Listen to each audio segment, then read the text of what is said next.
ایک تبلیغی دوست نے ہندوستان کا قصہ سنایا کہ ایک علاقے میں ہمارا جماعت گیا اور وہاں ہم ایک مسجد میں ٹہرے ہوئے تھے اور اپنا کام کر رہے تھے کہ اچانک محلے کے کچھ لوگ ہمارے پاس آئے اور آ کر کہا کہ ذرا ہمارے گھر چلے، ہم لوگ بہت پریشان ہیں، ہمارے گھر ایک میت ہو گئی اور میت کے ساتھ ایک عجیب معاملہ ہو رہا ہے۔ کہتے ہیں کہ ہم سب لوگ ان کے ساتھ چلے گئے۔ جب ان کے گھر پہنچے تو آپ کو پتہ ہے کہ ہم نے کیا دیکھا؟ ہم نے اپنے آنکھوں سے یہ دیکھا کہ ایک عورت کی لاش کمرے میں رکھی ہے اور بہت بڑے بڑے کھجورے اس لاش کے چاروں طرف سر سے لے کر دائیں بائیں منہ کھولے ہوئے کھڑے ہیں اور اتنے خوفناک شکل کے تھے کہ ان کو دیکھ کر انسان کے رونگٹے کھڑے ہو جائے۔ قریب جانے کی کسی کی ہمت نہ ہوئی اور سارے گھر والے خوف کے مارے دوسرے کمرے میں جمع تھے۔ دہشت کی وجہ سے کوئی شخص اس کمرے میں نہیں آ رہا تھا۔ گھر والوں نے ہم سے کہا کہ آپ نیک لوگ ہیں، ہم نے آپ کو اس لیے بلایا ہے کہ ہمارا تو خوف کے مارے برا حال ہے، آخر اس میت کو بھی اس کی جگہ پہنچانا ہے، ہم کیسے اس کو غسل دیں، کس طرح اس کو یہاں سے اٹھائے؟ یہ کھجورے چاروں طرف اس کو گھیرے ہوئے ہیں، ہمارا تو قریب جاتے ہوئے پانی پکتا ہو رہا ہے۔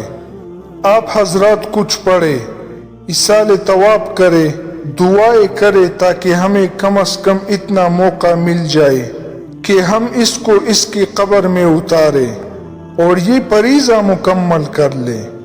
کہتے کہ ہمیں بھی خوف محسوس ہوا، لیکن ہم دیکھتے ہی سمجھ گئے تھے کہ اس کو کسی گناہ پر عذاب ہو رہا ہے، اس کو اللہ تعالیٰ نے ہمیں عبرت کے لیے ظاہر کیا ہے۔ کہتے ہیں کہ ہم سب لوگ ایک کونے میں بیٹھ گئے اور اس کے لیے استغفار کرنے لگے اور اللہ تعالیٰ سے دعائیں کرنے لگے کہ یا اللہ اتنی مہربانی فرما اور اتنی دیر کے لیے اس عذاب کو ہٹا دے کہ ہم اس کو غسل دے، کفن دے کر اس کو قبرستان تک پہنچائے اور قبر میں دفن کر لے اور یہ فریضہ مکمل کر لے۔ اور اس کے بعد کافی دیر تک ہم پڑھتے رہے، استغفار کرتے رہے، دعائیں کرتے رہے، روتے رہے، آنسو بہاتے رہے۔ کافی دیر کے بعد دیکھا کہ وہ سب کھجورے اچانک میت کو چھوڑ کر ایک کونے میں جمع ہو گئے۔ بس ہم نے کہا کہ اب اللہ کی رحمت آ گئی۔ اس نے اپنا فضل فرمایا، اب تم لوگ اس کو غسل دو، کفن دو، اور فرماتے کہ ہم نے غسل اور کفن دے کر اس کی نماز جنازہ ہو گئی۔ لیکن جب ہم اسے قبرستان میں لے کر دفن کرنے لگے نا، تو ہم نے پتہ ہی کیا دیکھا؟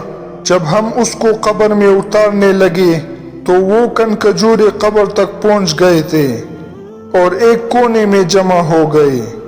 اور اس کو دفنانے کے بعد ہم دوبارہ اس گھر میں چلے گئے پوچھنے کے لیے کہ آخر ایسا کون سا عمل تھا کہ جس کی وجہ سے اس کو یہ عبرتناک عذاب ہو رہا ہے، اور خدا جانے اب اس کے ساتھ کیا ہو رہا ہے۔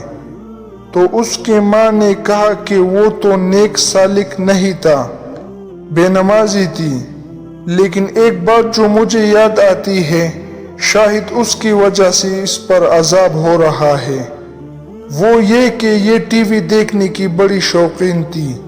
ایک دن وہ ٹی وی دیکھ رہی تھی اور اس وقت ایک پروگرام آ رہا تھا، ایک رقاصہ ایک خاص گانا گا رہی تھی اور وہ گانا اس لڑکی کو بڑا پسند تھا، اور اسی دوران اذان شروع ہو گئی۔ تو میں نے اس سے کہا کہ بیٹی اذان ہو رہی ہے، اللہ کا نام بلند ہو رہا ہے، اس گانے کی آواز کو بند کر لو، ٹی وی کو بند کر دو۔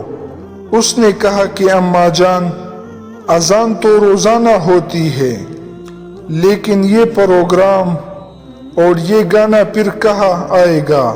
تو مجھے لگتا ہے بظاہر یہی معلوم ہوتا ہے کہ مرتے ہیں یہ عذاب جو شروع ہوا ہے اسی وجہ سے، اسی گناہ کی وجہ سے ہو رہا ہے۔